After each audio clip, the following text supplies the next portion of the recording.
para mí era importante visibilizar la labor de una persona que había tenido tanta insistencia por generar justicia social, ¿no? Y que finalmente había sido desborrada de la historia, si así se puede decir, invisibilizada por el hecho de pertenecer a una ideología política. Yo soy Viridiana Zavala, soy historiadora del arte mexicana, egresada de la Universidad Nacional Autónoma de México, mismo lugar donde soy académica y profesora del Centro de Investigaciones de Diseño Industrial de la Facultad de Arquitectura. Yo soy Anja Guttenberger y este es mi podcast, Bauhaus Faces.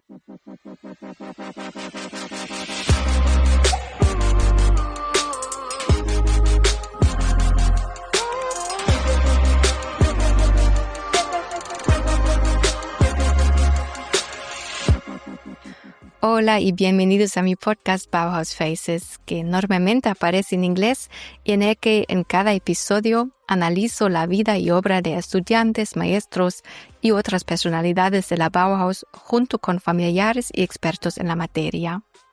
Para los de ustedes que ya no me conocen de otros episodios de este podcast, déjenme introducirme brevemente.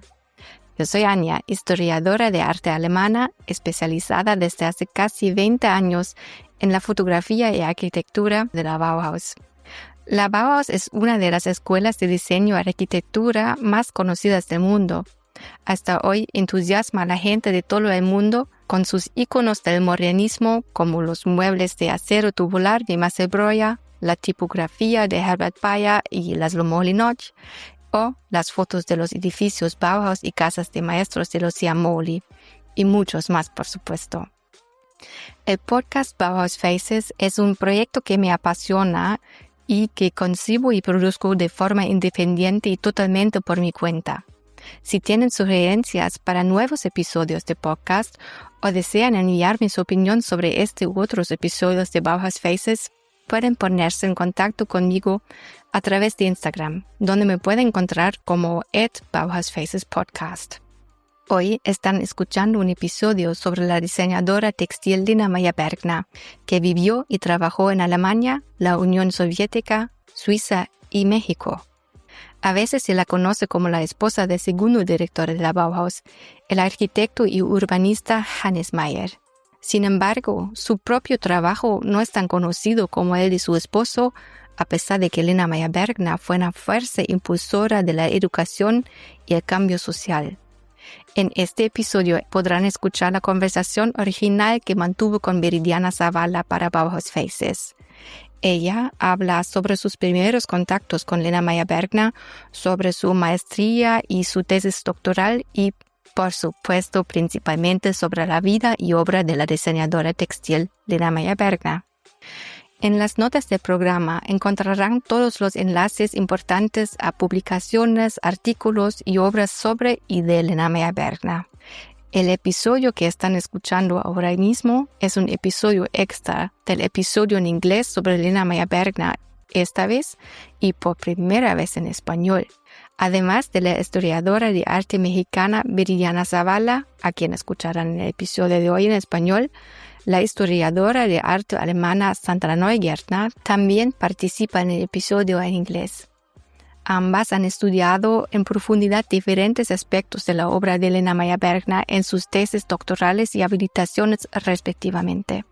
Si aún no han escuchado el episodio en inglés, les invito a que lo hagan más tarde.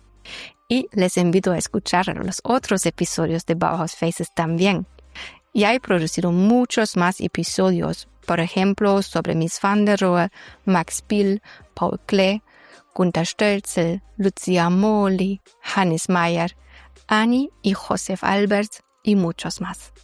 Encuentran todos los episodios en la página web del podcast bauhausfaces.com o en todos los proveedores de podcast como Spotify, Apple Podcasts o YouTube. Si les gusta este u otro episodio del podcast Bauhaus Faces, me encantaría que se suscribieran y le dieran una calificación de 5 estrellas en Apple Podcasts, Spotify o YouTube. Por favor, recomienden mi podcast a sus amigos, familiares y compañeros de trabajo y ayúdenme a hacer crecer esta maravillosa comunidad. Y ahora no voy a hacerles esperar más. Empecemos ya con un nuevo episodio de Bauhaus Faces y echemos luz a Lena Meyer-Bergner. ¿Cómo entró en contacto con Lena Meyer-Bergner por primera vez? ¿En qué centró tu investigación de tu tesis? Mis estudios realmente eran en la Facultad de Filosofía y Letras de la universidad, en el campo de historia, pero tenía este interés por la arquitectura. Entonces empecé a tomar clases en la Facultad de Arquitectura con Salvador Lizárraga, que me daba historia de la arquitectura moderna. Y entonces él comentó un poco sobre la vida de Hannes Meyer y Lena Werner en México y comentó que había una revista donde habían publicado un artículo de Lena. Yo, con toda esta curiosidad de la juventud, inmediatamente bajé a la biblioteca donde estaban todas las revistas que en ese momento podían decirse viejas, ¿no? Porque ya habían pasado bastantes décadas, y encontré el artículo de Lena. Me pareció desde el primer momento un pensamiento bastante interesante y distinto a lo que yo había estudiado en mis clases de historia de la arquitectura, en historia del arte, porque iba mucho más allá de estos aspectos pictóricos o los aspectos que tienen que ver más con la estética, ¿no? Había ahí como un fuerte enfrentamiento social, pero también mucho pensamiento teórico detrás de este artículo, y comencé a intentar buscar más información. Empecé a buscar también datos que me dieran idea de todo el contexto teórico que había alrededor de ese artículo. Como buena historiadora fui pista tras pista hasta poder encontrar un punto que me diera partida para una tesis de licenciatura, ¿no? Que en este caso sería como para egresar como historiadora. Lo platiqué muchas veces en seminarios con mis profesores, sobre todo uno muy inteligente me dijo que ese era un tema para un posgrado, no para terminar mi carrera de historiadora. Le hice caso. En ese momento hice conferencias, ¿no? Sobre Elena, donde afortunadamente conocí a un personaje que impulsó mucho este tema, que fue Patricio del Real, que en ese momento era Creatorial Assistant en el MoMA, en el área de arquitectura. Y también Patricio me ofreció su ayuda desde el primer momento. Me dijo: cuando quieras venir a Nueva York a investigar tus textiles, eres bienvenida. Entonces, entre mi profesor que dirigía mi tesis de historia y Patricio, fomentaron mi idea de dejarlo descansar para la maestría. Y así fue. Cuando entré a la maestría me postulé, porque ustedes no saben, pero entrar a una maestría en historia del arte en la UNAM es todo un reto. Son muy pocos lugares y tienes que tener un muy buen proyecto para postularte. Y fue una bendición que este proyecto de Elena generara curiosidad también en los comités. Entonces, aplico al comité, sobre todo basándome en un textil que para mí fue fundamental para comprender la labor de Elena en el mundo, ¿no? Como una activista social, una activista política, que es el textil del metro. Se llama El Metro y es de 1932. Bastante peculiar porque justamente era poner a la vista de todos, ¿no? A la vista de un textil común, temas tecnológicos como la llegada del metro a Moscú, ¿no? El metro en Moscú se construyó en 1935. Hannes Mayer, que fue pareja de Elena, durante mucho tiempo, a partir de llegada a la Unión Soviética, estuvo inmerso en estas planificaciones de transporte urbano. Ella, al tener conocimiento pleno de, pues, de todo lo que está sucediendo en la Unión Soviética en cuestiones de urbanismo en ese momento, decidió plasmar esta imagen en un textil, y a partir de ese tema comencé a investigar cómo los textiles tenían una injerencia en el campo social y político como propaganda. Mi tesis de maestría básicamente fue sobre la propaganda política a partir de los textiles de Lena Werner y su pensamiento. Después no me pude quedar solamente en ese punto. Mientras iba terminando la maestría, el tiempo se acababa para mi entrega y yo me iba dando cuenta que debía existir más información fuera de México, porque en México había muy poco, pero fuera de México tampoco había mucho interés por Lena en ese momento. Estoy hablando de 2011, 2013. ya hace más de 10 años. Y entonces decidí cerrar ese pequeño ciclo de la maestría hablando de propaganda política a partir de los textiles de Elena, pero otra vez este profesor me incentivó a continuar con este tema en el doctorado y eso ya se volvió un viaje enorme de más de 7 años, ¿no? Digo, yo ya estoy doctorada, pero se volvió un viaje largo, pero muy enriquecedor porque en principio me dio oportunidad de establecer relación con acervos que yo jamás hubiera imaginado, ¿no? Tanto en Alemania como Estados Unidos. También me ayudó a crear una red de colegas bastante grande, ¿no? En la que incluso, pues, Anja, tú fuiste parte fundamental de todo lo que sucedió con esta investigación de doctorado, pero en el camino estuvieron Patricia del Real, Daniel Talesnik, Ingrid Quintana, que ella trabaja también temas de Bauhaus, pero desde Latinoamérica. También estuvieron otros personajes que, pese a que no se centran realmente en la Bauhaus o en temas que tienen que ver con el diseño, comenzaron a tener de alguna manera relación a partir de los personajes, ¿no? Hannes Meyer, Lena Werner. Y para la tesis de doctorado, que es una investigación, insisto, larga, una tesis de más de 200 páginas, pero yo estoy impresionada de que cada vez que sigo buscando información sigo encontrando cosas nuevas.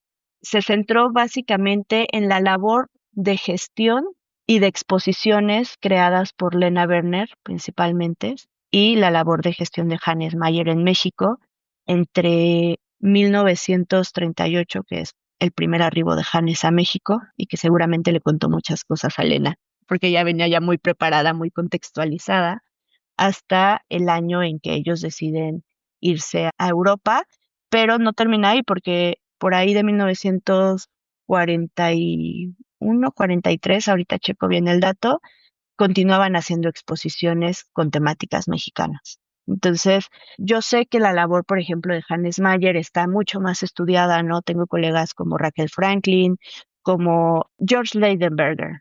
Para mí era importante dar un pequeño twist plop a este tema y fue ahí que intenté concentrarme un poco más en Lena, también por el hecho de que para mí era importante visibilizar la labor de una persona que había tenido tanta insistencia por generar justicia social, ¿no? Y que finalmente había sido desborrada de la historia, si así se puede decir, invisibilizada por el hecho de pertenecer a una ideología política. Que digo, hoy en día, pues otra vez vuelve a aparecer un tabú.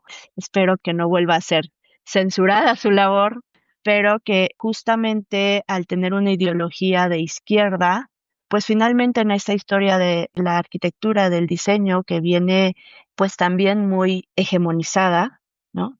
Pues si el labor de Hannes Mayer, que había sido segundo director de la Bauhaus, se perdió, ahora no imaginemos el de una profesionista que había sido estudiante, nunca había sido profesora de la Bauhaus y que en 1930 decide que ella se va a mudar a la Unión Soviética a hacer lucha política.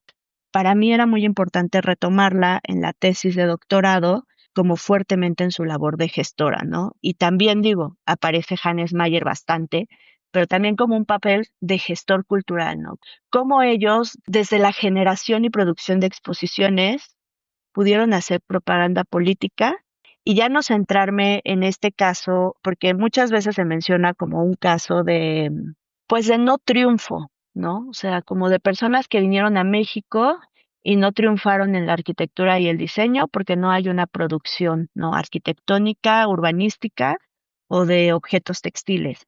Sin embargo, para mí creo que la relevancia de su papel en México tiene que ver con todas estas redes políticas y sociales que crearon con otros artistas importantísimos como Tina Modotti, ¿no?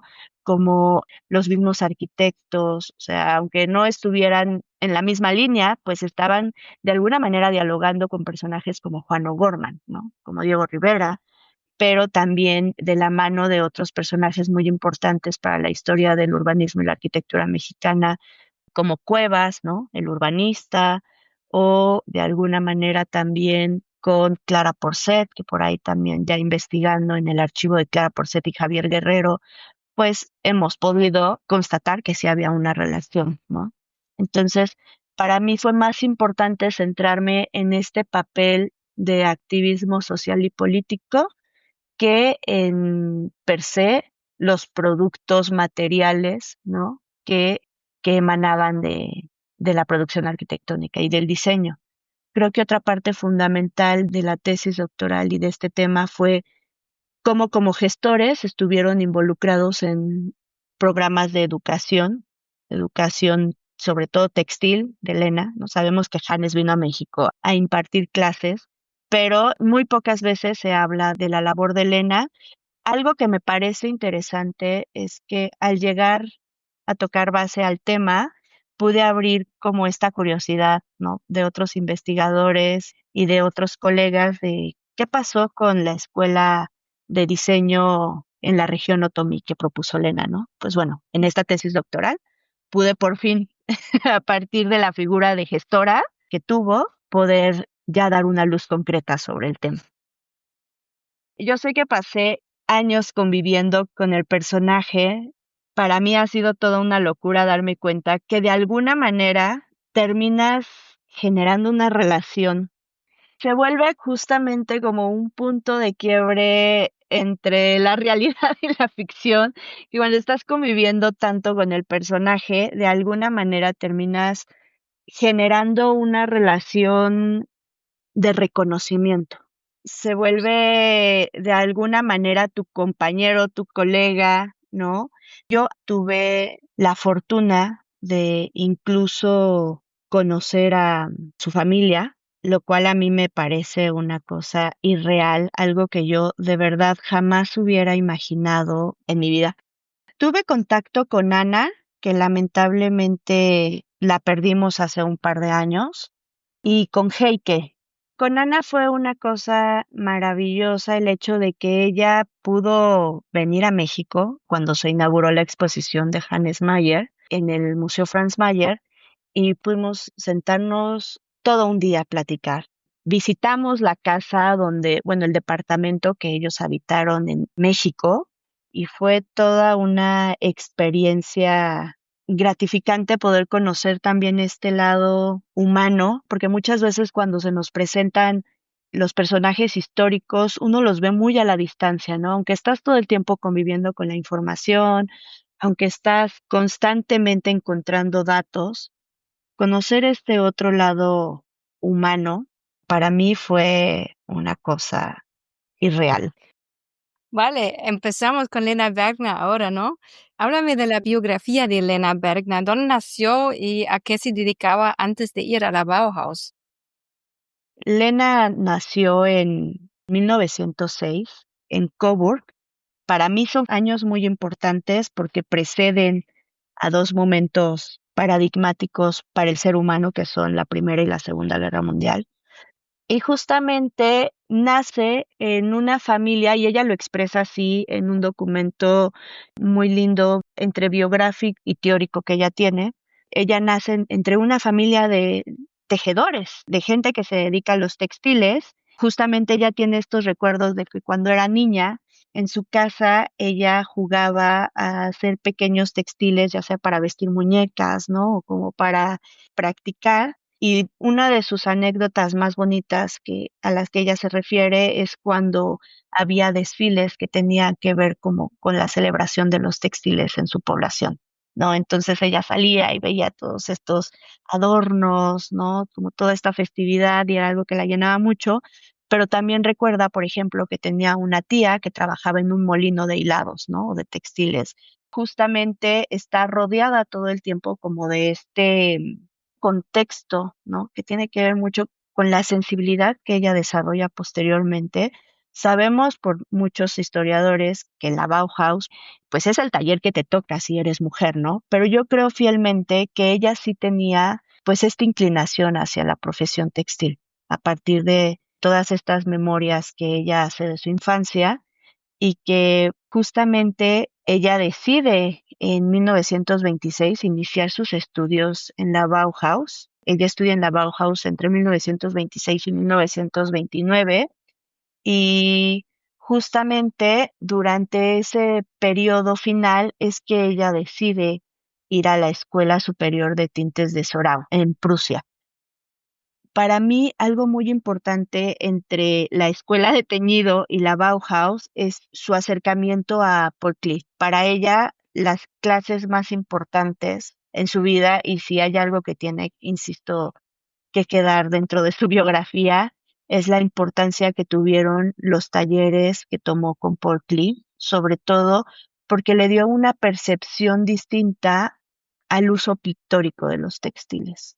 Para ella fue relevante entender que el uso de los colores, sobre todo, tiene un impacto real en el ser humano, ¿no? Y es algo que, por ejemplo, yo en mis clases, siempre de estudios de cultura material, platico con los chicos, ¿no? O sea, más allá de los textiles, hoy en día creo fielmente en que todos los objetos que nos rodean, de alguna manera, tienen una vida propia que generan ciertas características de los espacios. Y es algo que Elena entendió perfectamente en el curso de Paul Klee. Ella entendió que, por ejemplo, el tipo de densidad de los hilos en las telas podían generar dinámicas de temperatura en los espacios, muy importante para ese momento y sobre todo para la geografía de la Unión Soviética posteriormente.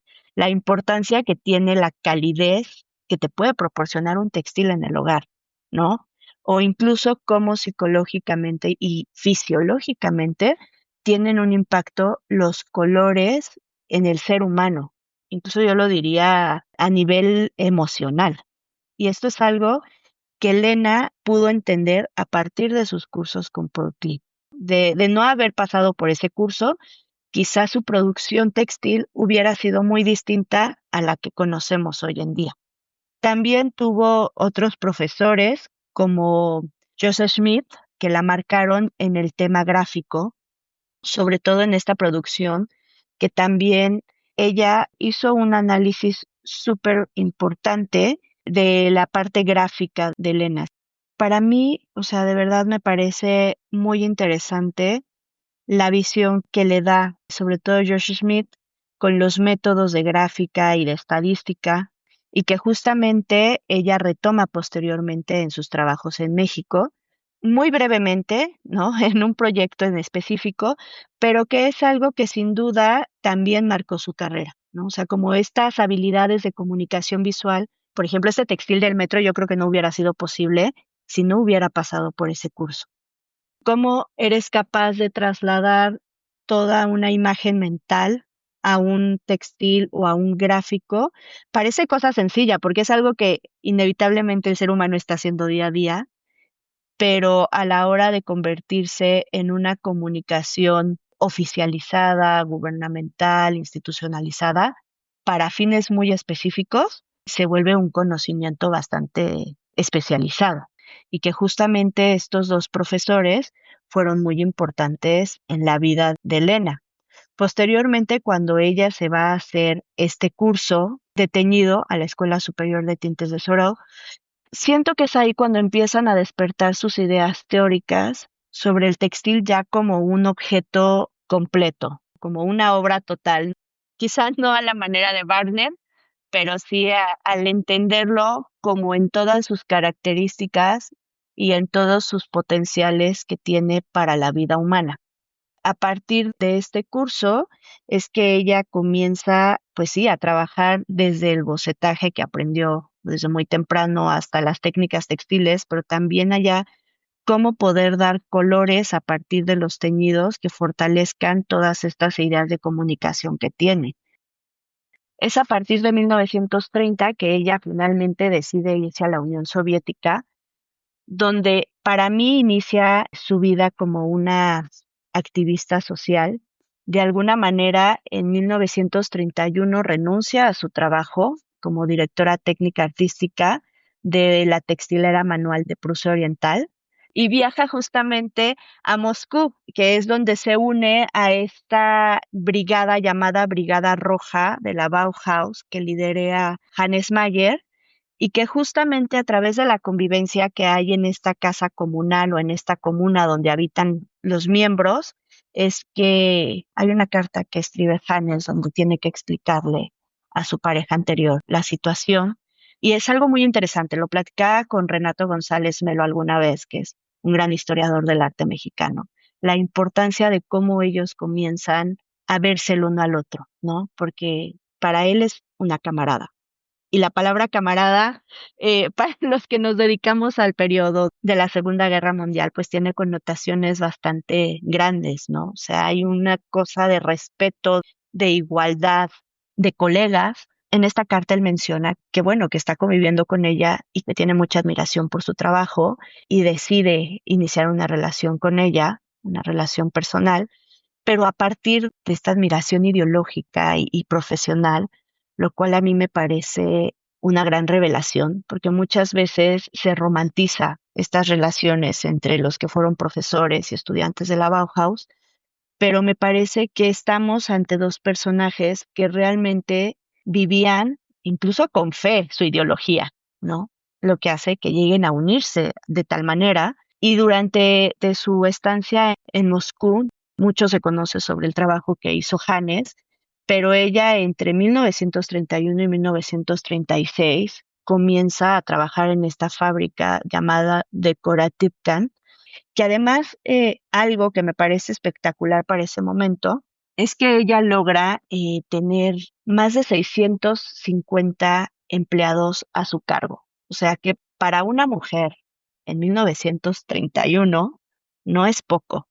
Digo, hoy en día, pues realmente parecería normal, cotidiano, ¿no? Porque hemos ganado bastante terreno en temas de género, pero para ese momento me parece muy innovador y además lo platicaremos cuando lleguemos a la parte en México, pero justo yo creo que ese fue uno de los puntos que genera un choque cultural tremendo, ¿no?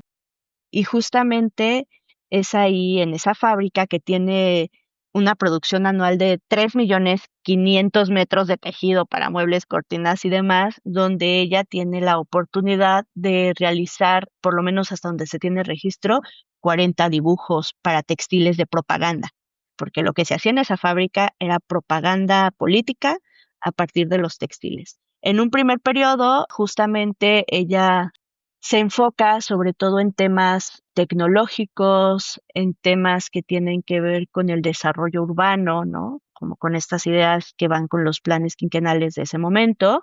Y para un segundo periodo, de alguna manera, de querer reflejar una estabilidad nacional, pues se vuelcan más hacia la belleza, hacia lo folclórico, ¿no? Como dando a entender de ya pasamos este paso de instaurar como un estado de bienestar. Ahora disfrutémoslo a partir de ser generosos con la belleza en todos los hogares, ¿no? A partir de los textiles. Justamente como muchos sabemos en la historia universal, pues a partir de 1935, de hecho desde el 33, esta necesidad de mentes y de perfiles intelectuales, académicos, técnicos, ingenieros y demás que se necesitaba en la Unión Soviética comienza ya a no ser útil y comienzan algunas situaciones, quizás hasta de persecución y demás, comienzan a hacerse como estas cacerías de brujas. Entonces, Hannes y Lena deciden marcharse de Moscú para regresar a Suiza, donde durante el periodo que se encuentran ahí, Lena comienza otra vez como su labor textil manual, empieza a desarrollar técnicas manuales, hace bastantes tejidos a mano, sobre todo inspirada en la naturaleza. Tiene cartas muy bellas, de verdad, donde sobre todo Hannes, que de alguna manera escribía a mano por los dos, pero donde expresan como estos periodos de contemplación de la naturaleza que tenía Lena, ¿no? Se iba a los Alpes y subía a las montañas y hay como una cosa de acercamiento a la naturaleza, pero además como de admiración, ¿no? Como por toda esta creación que escapa de nuestras manos, que de alguna manera se vuelve sublime y que la empapa y se vuelve como muy contemplativa, muy pensativa y desarrolla, insisto, bastante como el tema del textil manual, pero que además siento que una de las grandes fortalezas en sus ideas teóricas es poder comprender muy bien como los aspectos naturales, como este desarrollo biológico natural del hombre en el mundo y poder hacer un buen match con las tecnologías de ese momento. Entonces ella, en pláticas con Hannes Mayer, ellos quieren ir a España por ahí de 1937, porque pues sabemos que también el contexto intelectual de ese momento en España era una cosa bárbara, pero se les atraviesa el franquismo y la guerra civil española. Entonces no es momento para ir. Hannes empieza a ver si puede llevar a su familia a Estados Unidos, ¿no? Comienza a tener interacciones con Abel Goldsmith.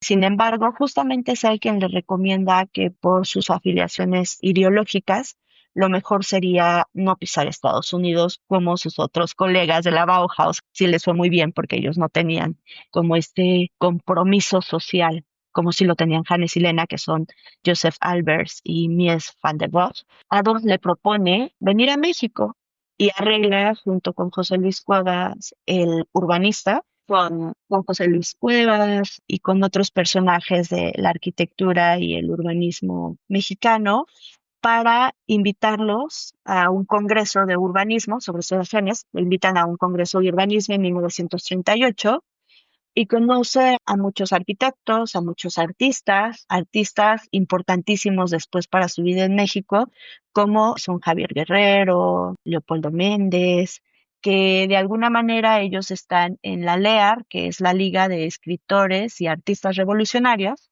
Janes se acerca al trabajo de estos artistas en ese primer viaje en 1938. Lena no viene con él, pero seguramente todo lo que él le platicó la impactó también porque en 1939, en junio de 1939, si no me equivoco, ellos arriban al puerto de Veracruz. Janes entra con un perfil de profesor, arquitecto y urbanista y Lena ingresa como profesor.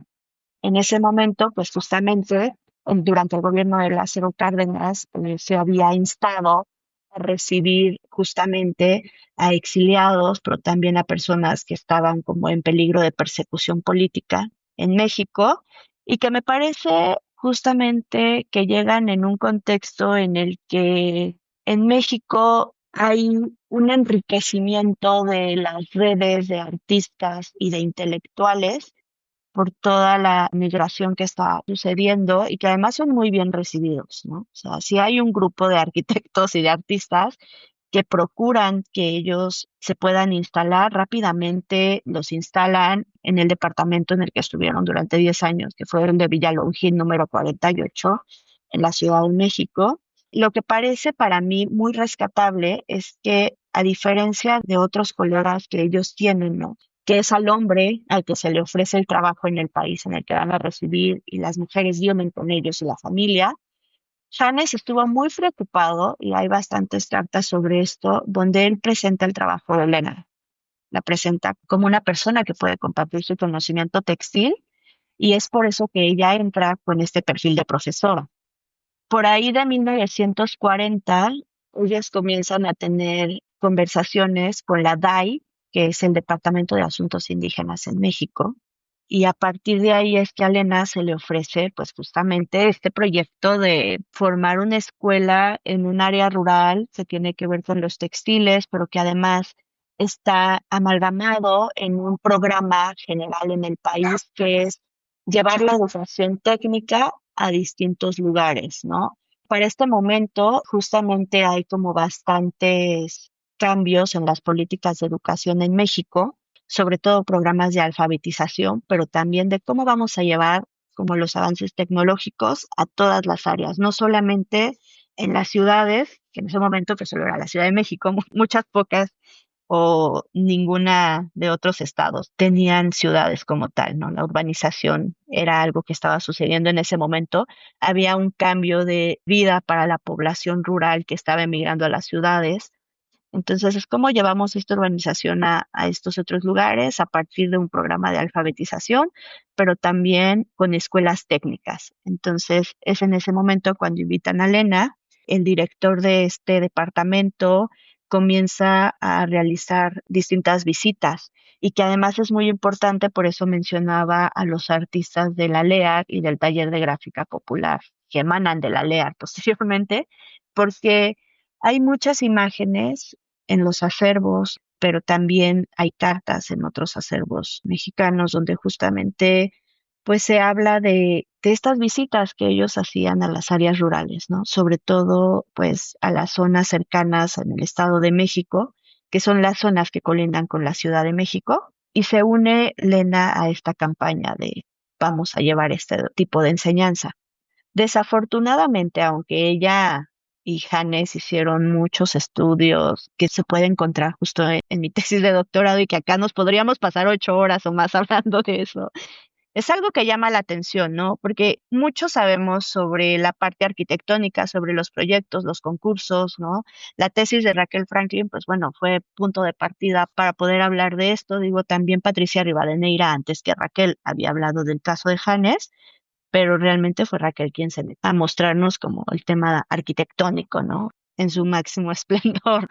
Por eso insisto, o sea, se habla como de este momento fallido, pero para mí fue un momento de éxito si lo ves desde esta parte de la gestión cultural y la educación, o sea, como todo el tiempo revisando información y darte cuenta que durante 10 años no pararon, o sea, de verdad no pararon ni un segundo en su producción. Es increíble si lo ves desde Mm. desde este otro lado de éxito. Y justamente, pues ellos se la pasan visitando, ¿no? Hay fotos muy bonitas, por ejemplo, con Leopoldo Méndez, con todos los integrantes del taller de gráfica popular, donde se van en una camioneta y puedes ver la camioneta estacionada en medio de todos estos valles preciosos que tiene el Estado de México. Y ellos constantemente están observando, haciendo tarea de observación. O sea, hay cartas donde justamente ellos analizan cómo el trabajo de los textiles, sobre todo en esta zona otomí, tiene que ver como con un contexto familiar de las personas que viven ahí, ¿no? Están justamente estas mujeres, y lo dice Hannes, o sea, es impresionante cómo no se cansan, están todo el tiempo hilando, ¿no? Con estas puntas de maguey, hilando para poder generar estos hilos que posteriormente pasan a los hogares donde están las mujeres con sus hijos en patios, sentadas junto a un árbol haciendo telar de cintura. Ellos de verdad hicieron todo un proceso de análisis etnológico, antropológico, aprendieron mucho, que eso para mí es muy importante mencionar, porque muchas veces se piensa que de alguna manera, y no solamente de Europa, ¿no? O sea, lo platicábamos con el caso de Clara Porcel también, que muchas veces se piensa que son como justamente estos perfiles que vienen de fuera, quienes tienen de alguna manera un papel de maestro, ¿no? Como para las personas que estaban en México, pero realmente creo que Lena, sobre todo Lena, hablando más desde este papel del textil, aprendió muchísimo. Por eso no me parece gratuito que personajes como Annie Albers, ¿no? Ayer estábamos revisando unos textiles de Perú que eran maravillosos. O sea, no me parece irreal que justo ellas hayan aprendido tanto de estos artesanos, que la relación era de alguna manera equilibrada, ¿no? Entonces, fue un periodo, al igual que el de Suiza, de mucha contemplación, de estar como muy en sintonía con la naturaleza. Hay grabados preciosos de Elena que justamente por ahí en la tesis doctoral pude analizar algunos, ¿no? Que hablan como de este momento de conocer incluso el paisaje donde se está desarrollando esta labor textil, porque yo sí creo que el entorno donde se desarrollan habla mucho de sí. O sea, ella misma lo expresa en sus ideas para tejidos de 1936, la versión en español de un pequeño extracto de sus ideas teóricas, de cómo incluso los materiales te hablan de un espacio, ¿no? De un país, o sea, de cuánto dependes de otro, de qué tan desarrollado estás, de tus recursos naturales. Entonces, pienso que el estar en sintonía con la naturaleza en ese momento también la llevó a muchos momentos de aprendizaje, ¿no? O sea, ella escribe un manual precioso en español y en alemán, que por ahí hay una pista, ¿no? Que pudo haber sido pasado al otomí, que tiene todo el sentido si vas a tener una escuela técnica en esta región, donde ella expresa así como de si quieres tejer un textil de tanto por tanto, pues necesitas tanta cantidad de hilo que te va a costar tanto en este contexto mexicano, ¿no? Y que lo puedes combinar con este hilo y con este otro. Y pienso que justamente esta labor hubiera sido bastante exitosa si se hubiera podido llevar a cabo el taller. Existen también los planos que Hannes le ayudó a elaborar sobre el taller textil que iban a construir Insisto, ella va y viene todo el tiempo de Ciudad de México a estos espacios con sus colegas, con el Departamento de Asuntos Indígenas. Sin embargo, lo que sí es una realidad, y por eso me parece importante comentarlo, de que ella en Moscú había trabajado como jefa de un departamento de 650 personas, entre obreros y obreras. ¿Y qué pasa? Que cuando ella quiere dirigir un pequeño taller técnico de enseñanza en el Valle del Mezquital, se le vuelve imposible. Y justamente Hannes lo menciona en cartas, pues termina desanimada porque justamente para ese contexto mexicano, en una zona rural con usos y costumbres muy arraigados y una tradición, no quiero decir patriarcal porque no creo que sea el caso, pero sí donde hay ciertas relaciones de género, se le vuelve imposible poder incluso estar al frente de un salón. En México, el gobierno en turno dura 6 años, no hay reelecciones, entonces justo el cambio de gobierno se da en ese periodo y ella pues simplemente ya no puede continuar con el proyecto, ¿no? Sin embargo, nos deja este manual que a mí me parece lo más interesante del mundo porque te habla desde cómo ella concibe el textil como el primer artefacto necesario del hombre para poder hacerse de la sobrevivencia ante el ambiente intempestivo, que me parece algo extraordinario pensar en claro, o sea, también en un punto de humildad de el ser humano necesita transformar el mundo para poder sobrevivir, ¿no? Y ella lo tiene clarísimo a partir de la producción textil. Y además, justamente, pues nos deja estos estudios mucho más técnicos del proceso a seguir para los textiles. Para mí no me parece un fracaso, me parece, si lo entiendes como historiador desde un punto crítico del contexto no solo social, pero también de género y sus implicaciones, pues bueno, ella llegó hasta el punto máximo en que se podía llegar en esa situación. Me parece un caso de éxito, me parece bastante importante todo el proceso de contemplación y de análisis que tiene, porque además el Valle del Mezquital es una zona, de hecho, hoy en día estoy intentando dirigir mi investigación más hacia ese rumbo.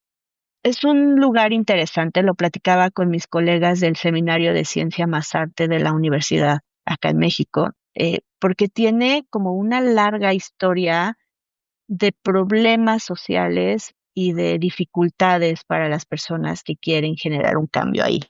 Para mí ya fue un caso de éxito el que ella pudiera llegar y por lo menos tener un momento de contemplación, de estudio e imaginar este taller, que, o sea, ella misma lo dice, era con el propósito de cambiar vidas. Ella estudia, por ejemplo, la fibra del ixtle, que proviene del agave, pero son fibras súper complejas, son duras, son difíciles de manejar, pero por otro lado, y ella creo que lo tiene muy consciente, digo, leyéndola entre líneas, también son fibras que tienen un tema de durabilidad, de conservación, de maleabilidad a partir de aplicarle ciertas técnicas y que podrían haber sido una origen de prosperidad en la zona. Entonces, para mí que ella haya podido verter toda esta información de su contemplación y de sus análisis ya me parece un caso de éxito. Insisto, yo alguna vez platicándolo con mis colegas que me apoyaron, ¿no? Como en la dirección de la tesis y demás, o sea, aunque la gente piense que no es un caso de éxito los 10 años de vida que tuvieron en México, para mí este tipo de guiños o de detalles me parece que los vuelve exitosos. Posteriormente, por ahí de 1942, después retomaremos, muchas veces las personas me dicen como, ¿y de dónde salieron los dibujos? ¿No? Que están en Harvard Museums, por ejemplo. Pues provienen de este contexto, pero los abordaremos cuando lleguemos al 43. En 1942, ella y Hannes deciden unirse de manera ya más oficial, si se quiere ver así, al taller de gráfica popular. Es ahí donde, al lado de Leopoldo Méndez, crean el sello de la estampa mexicana. Que la estampa mexicana, pues, es justamente esta editorial del TGP que busca de alguna manera generar recursos para continuar con la propaganda política desde la gráfica.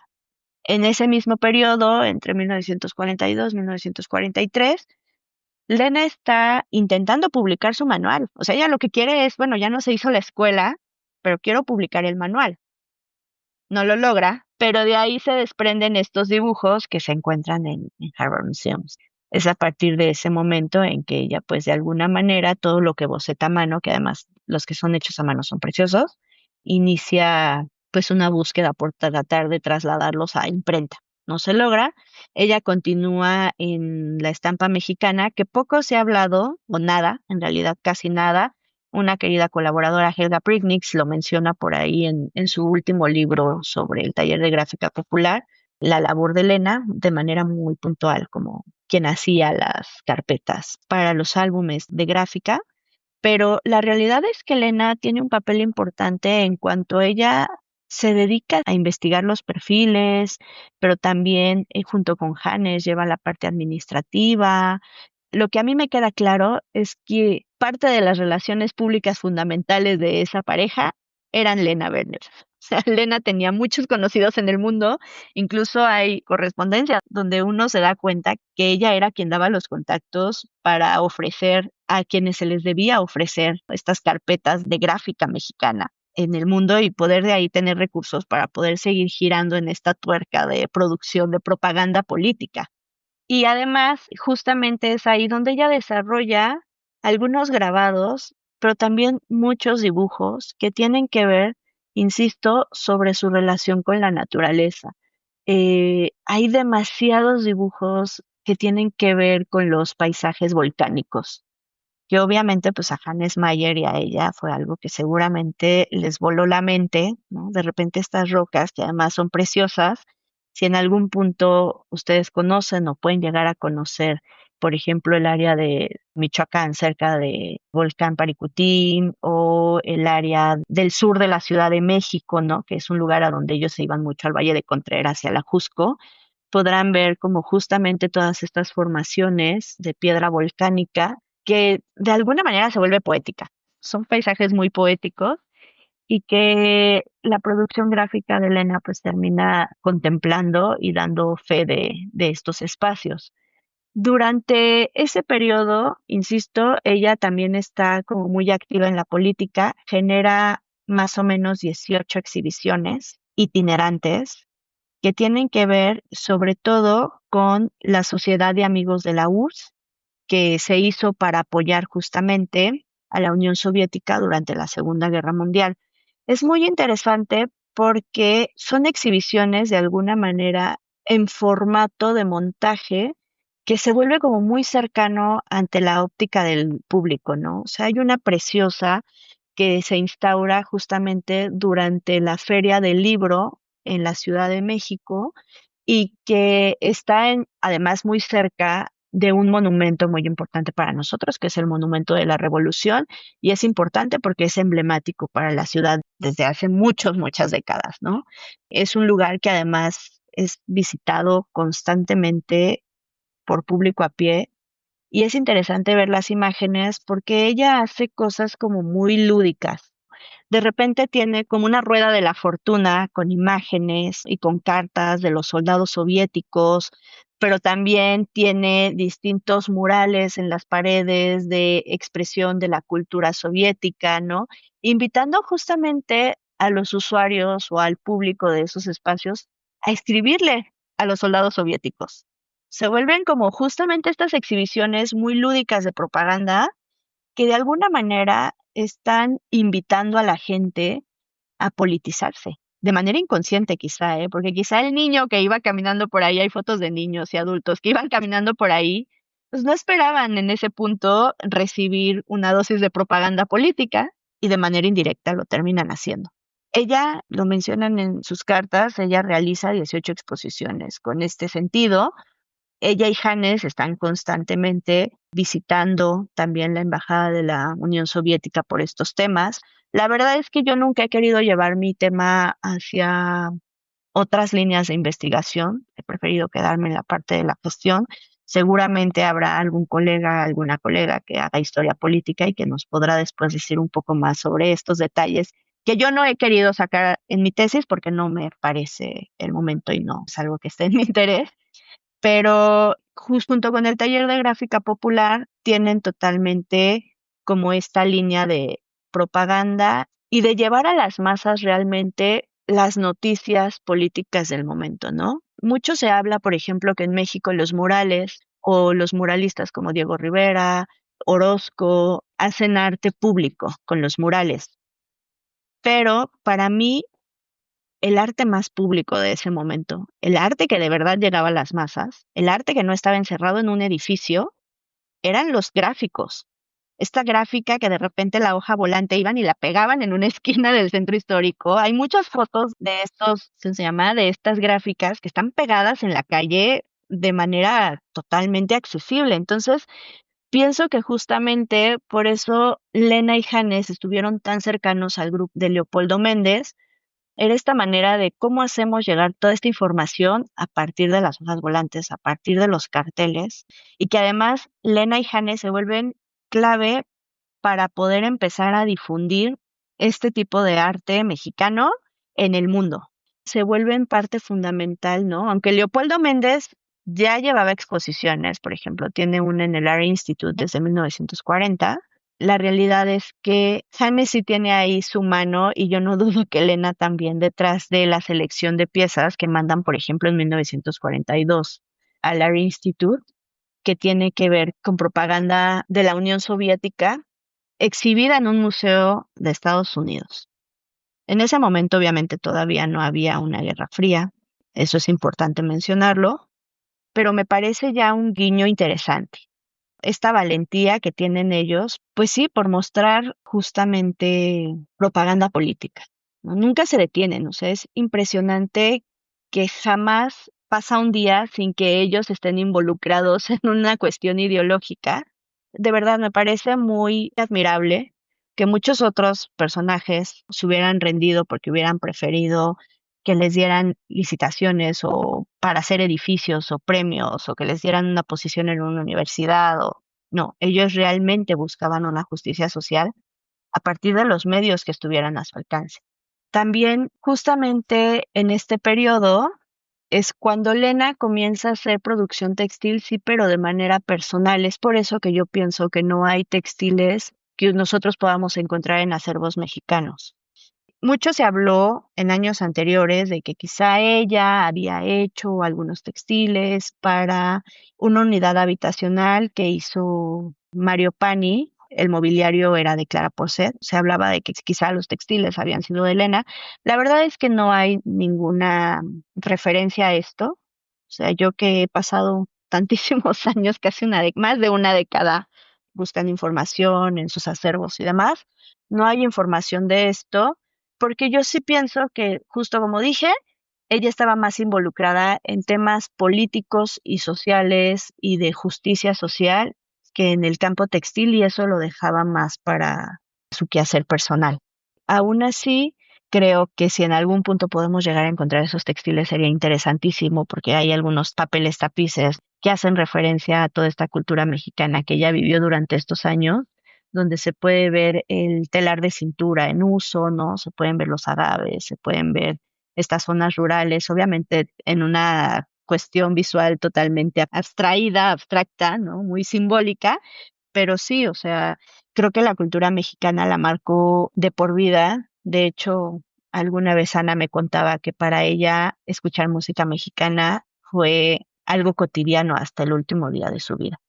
Se reunía con sus nietos y les ponía música mexicana.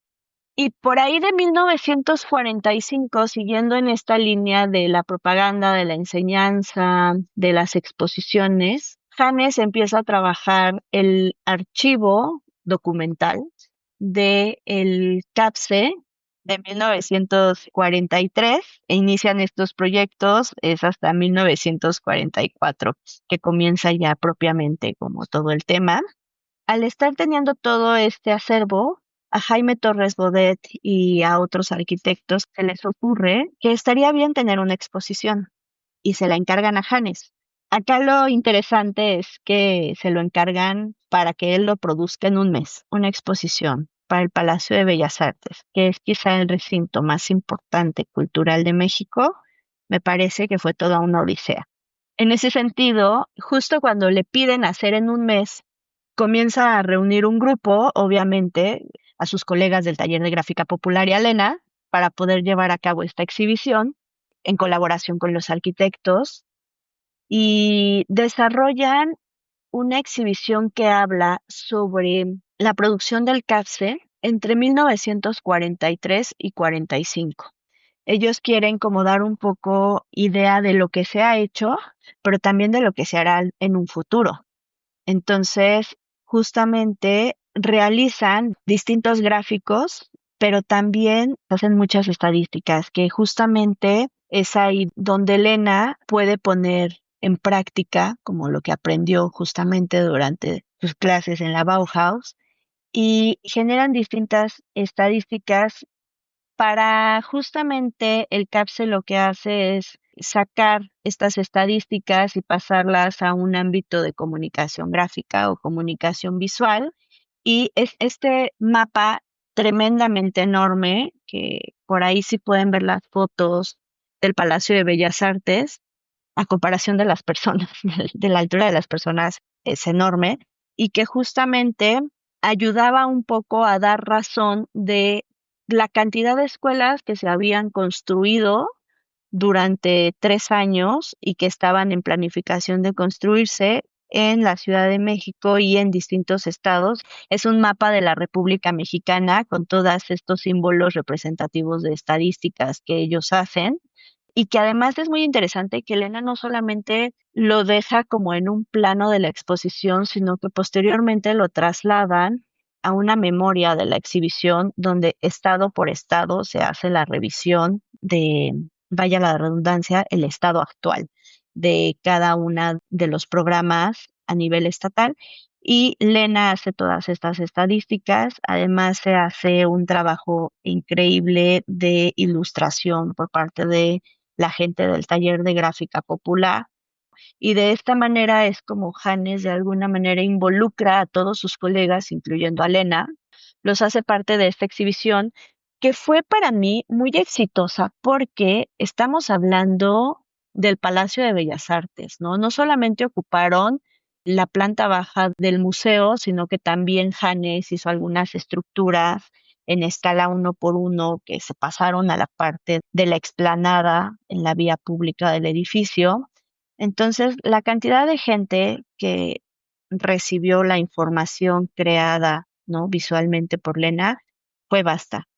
Y por eso insisto, para mí es un periodo de mucho éxito para ellos. No construyeron los grandes edificios, no hay rastro más allá de justamente las imágenes textiles, de los gráficos textiles, de una producción en forma de telas, pero está toda esta parte que es muy enriquecedora y que además, pues justamente ellos crearon su familia en México. Ellos llegaron solamente con uno de sus hijos y los demás nacieron en México, y generaron toda esta red de amistad, pero además una amistad que estaba enlazada por la ideología y por la profesión de muchos. Hoy en día yo creo que no hay otro artista textil extranjera que haya tenido como tanta implicación en temas políticos y sociales como lo tuvo Lena. Posteriormente a estas exhibiciones, ellos continuaron con su labor de gestores, tanto en exhibiciones como en Rusia, como en Suiza, en Estados Unidos, pero justamente pues las implicaciones económicas de tener una labor activa en la política pues tuvieron trascendencia, un punto en que cuando ya se acaba la guerra, deciden, por ahí en 1948, 1949, empezar a de alguna manera tocar puerta otra vez en Europa. No es muy exitoso, de hecho, pues hay ya algunos relatos de cómo no, quizá Hannes no consigue, ¿no?, como un papel en una universidad como muchos otros que regresaron de América a Europa. Hannes muere pocos años después de volver a Europa, pero aún así se van con este ímpetu de seguir colaborando con el taller de gráfica popular. Lena tiene cartas hasta el último día de su vida con sus colegas del taller de gráfica popular, fue algo que los marcó mucho. Cuando muere Hannes, pues justamente de las primeras personas que van a estar ahí. Muy bien, Viri. Muchas gracias por tu tiempo y por tu experiencia y tus investigaciones. Estamos listas.